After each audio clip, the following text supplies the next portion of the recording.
আজকে ১,৮০,০০০ টাকা বাজেটে বের হয়েছি সুজুকি কার্বোরেটর ডিস্ক ২০২৪ মডেলের একটা ভালো কন্ডিশনের বাইক কিনতে। শেষ পর্যন্ত কি আমরা এই বাজেটে একটা ফ্রেশ, অরিজিনাল, অথেন্টিক কন্ডিশনের বাইক পেয়েছি, নাকি বাজেট বাড়াতে হয়েছে?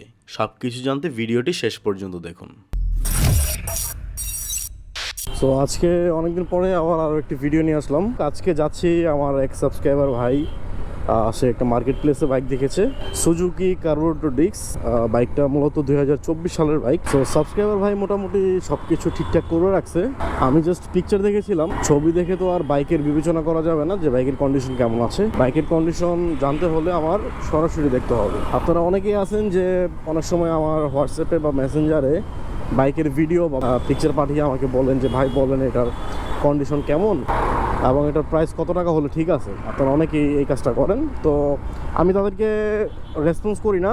এর কারণ হচ্ছে একটাই, আপনারা অনেকে হয়তো মাইন্ড করতে পারেন যে আমি কেন রেসপন্স করি না আপনাদেরকে। সেটা হচ্ছে যে ভাই, আপনি আমাকে একটা বাইকের ছবি পাঠালেন বা ভিডিও পাঠালেন, আপনারা যে বাইকের প্রাইস কত হওয়া উচিত বা এই বাইকের কন্ডিশন কেমন। সেকেন্ড হ্যান্ড বাইক এমন একটা জিনিস, সরাসরি বাইক দেখার পরেও অনেক সময় কনফিউজড হয়ে যেতে হয় যে বাইকের ইঞ্জিনটা আসলে খোলা হয়েছে কিনা। আর ছবি দেখে তো বিবেচনা করা তো সেটা অনেক পরের বিষয়। হ্যাঁ ভাইয়া, আমি শান্তিনগর সিগনালে আছি।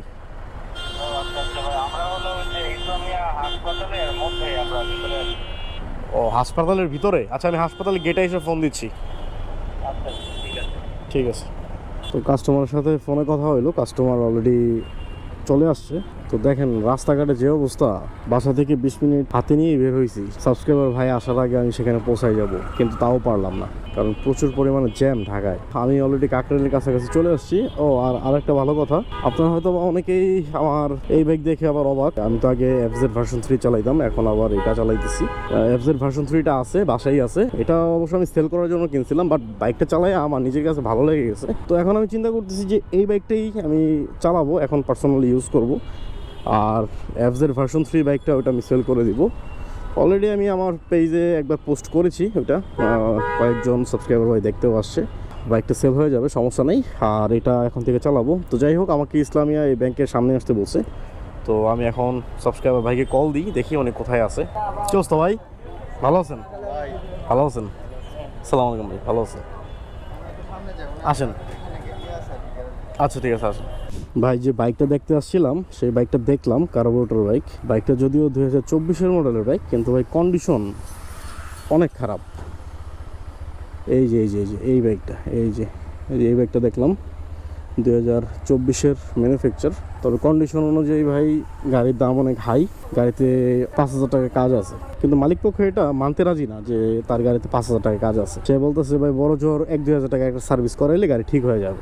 সো গাড়ির ভাই এখন যে অবস্থা, এই অবস্থাতে আসলে গাড়ি আমার তো পছন্দ হয় নাই, আমার কাস্টমারেরও পছন্দ হয় না। কাস্টমার ছবি দেখে ওনার ভালো লাগছিল। ওই যে আমি আপনার ভিডিও শুরুতেই বলছি যে ভাই, ছবি দেখে বাইক কেনা, বাইক বোঝা আর সরাসরি বাইক কেনা, বাইক বোঝা ভাই অনেক অনেক পার্থক্য।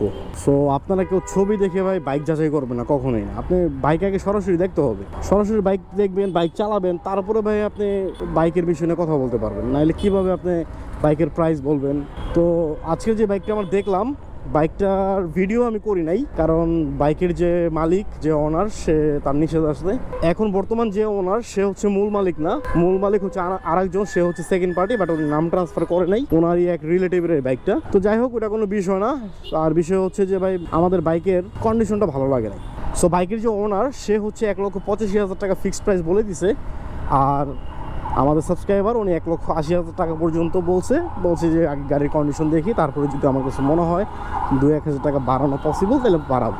তো গাড়ির ভাই যে কন্ডিশন, সেই কন্ডিশনে পরে আমার সাবস্ক্রাইবার ভাই উনি বলতেছে ভাই এই গাড়ি 1,75,000 টাকা হলে নিতে পারবে। তো বাইকের ওনার সে তো ভাই 1,75,000 কেন, 1,85,000 টাকার নিচে সে গাড়ি দিবেই না। তো অবশেষে আমরা গাড়িটা নিতে পারলাম না, গাড়িটা নিলাম না। তো ভাই এখন চিন্তা করতেছে ভাইয়ের তো আজকে গাড়ি লাগবে, যদিও ওনার বাজেট ইস্যু আছে।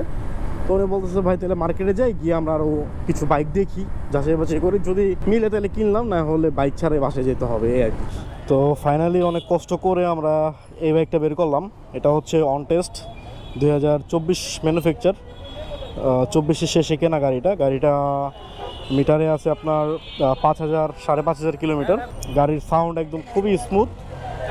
এবং এই যে দেখেন ডিস্কের অবস্থা, ডিস্ক, তারপরে এই যে দেখেন টায়ার, এই যে টায়ার 5000 চলা আছে, কিন্তু 5000 না, এটা ধরেন 8 থেকে 9000 কিলোমিটার চলছে, এটা আমি ভাইকে বলছি। আর গাড়িতে খুব বেশি স্ক্র্যাচ নাই, দু একটা খোঁচাখাচি আছে।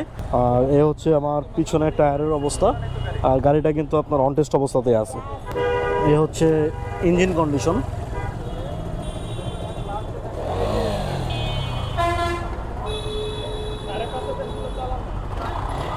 ঠিক আছে, টান দিয়ে আহি গাড়িটা।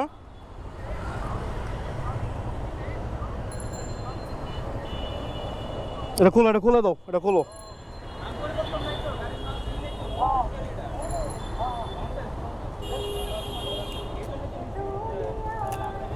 গাড়িটা মোটামুটি ভালোই ফ্রেশ আছে, বেশি দিন চলে নেই তো গাড়ি। সকাল 11টা থেকে বিকেল 3টা পর্যন্ত টানা 4 ঘন্টা আমরা শুধু বাইক খুঁজেছি। অনেকগুলো বাইক দেখার পর অবশেষে এই বাইকটা আমাদের সবার পছন্দ হয়েছে। বাইকটি 2024 সালের মডেল, কিন্তু কেনা হয়েছে 2025 সালের মার্চ মাসে। সবকিছু একদম অরিজিনাল ও অথেন্টিক। এখন পর্যন্ত বাইকটি 5000 কিলোমিটার রান করেছে। Engine, sound, class plate, piston, এক কথায় অসাধারণ। বাইক দেখে আমার চেয়েও আমার সাবস্ক্রাইবার ভাইয়ের বেশি পছন্দ হয়েছে। যেহেতু এটা ভাইয়ের জীবনের প্রথম বাইক, তাই শুরুতে সে একটু কনফিউজ ছিল কোনটা রেখে কোনটা নেবে, কিন্তু এতক্ষণ ঘুরে যাচাই বাছাই করে শেষ পর্যন্ত আমরা এই বাইকটাই ফাইনাল করেছি। আলহামদুলিল্লাহ, আমার কাছে মনে হয় এই বাজেটে সত্যি খুব ভালো একটা বাইক পেয়েছি আমরা। যদিও আমার সাবস্ক্রাইবার ভাইয়ের বাজেট ছিল 1,80,000 থেকে 1,85,000 টাকা, বাট এই বাইকটা নিতে আমাদের বাজেট একটু বাড়ানো লেগেছে। কারণ 1,80,85,000 টাকায় যে বাইক আমরা পেয়েছি বা যেমন কন্ডিশনের বাইক পেয়েছি, ওই বাইক নেওয়ার পরে 5 থেকে 10,000 টাকার কাজ করানো লাগবেই। তাই আমরা এতক্ষণ মার্কেট ঘুরেছি, যাচাই বাছাই করেছি, অনেকগুলো মার্কেট প্লেসেও বাইক দেখেছি। তো শেষ পর্যন্ত আমাদের বাজেট একটু বাড়িয়ে আমরা এই বাইকটি নিয়েছি। এই বাইকটির প্রাইস দোকানদার প্রথমে 2,15,000 টাকা দাম চেয়েছিল। আমরা অনেক দরদাম করার পরে অবশেষে আমরা 1,94,500 টাকায় এই বাইকটি কিনেছি। আরেকটা বিষয়, সাবস্ক্রাইবার ভাই ইচ্ছা করে অন টেস্ট বাইক নিয়েছেন, কারণ সে ঢাকার বাইরে বাইকটি চালাবে। আর ঢাকার বাইরে যেহেতু বাইক চালাবে, তাই তার এখন নাম্বার করাটা জরুরি না। সে চেয়েছিল সে ফার্স্ট মালিক হবে, কারণ এই বাইকটি অন টেস্ট অবস্থায় আছে। সে যখনই ইচ্ছা রেজিস্ট্রেশন করতে পারবে, সে ফার্স্ট মালিক হতে পারবে। সব মিলিয়ে আজকের এই 4 ঘন্টা পরিশ্রম একদম সার্থক। এতক্ষণ ঘোরাঘুরি করার পর যখন এমন একটা কন্ডিশনের বাইক পাওয়া যায়, তখন কষ্টটা আর কষ্ট মনে হয় না। এখন আপনারাই বলুন, এই 1,94,500 টাকায় এই বাইকটি নেওয়াটা কেমন ডিল হয়েছে? ভিডিওটি যদি ভালো লাগে তাহলে অবশ্যই ফেসবুক থেকে ভিডিওটি শেয়ার করে দিবেন। আর যারা ইউটিউব চ্যানেল থেকে দেখছেন, তারা অবশ্যই চ্যানেলটি সাবস্ক্রাইব করে পাশে থাকবেন। আপনাদের একটা শেয়ার আর একটা সাবস্ক্রাইব আমার আরও ভালো ভালো কন্টেন্ট বানানোর জন্য অনুপ্রেরণা দেয়। সো আজকের মতো আপনাদের মেহেদি ভাই এখান থেকে বিদায় নিচ্ছে। দেখা হবে ইনশাআল্লাহ পরবর্তী নতুন কোনো ভিডিওতে। সে পর্যন্ত সবাই ভালো থাকবেন, সুস্থ থাকবেন এবং নিরাপদে বাইক চালাবেন। আল্লাহ হাফিজ।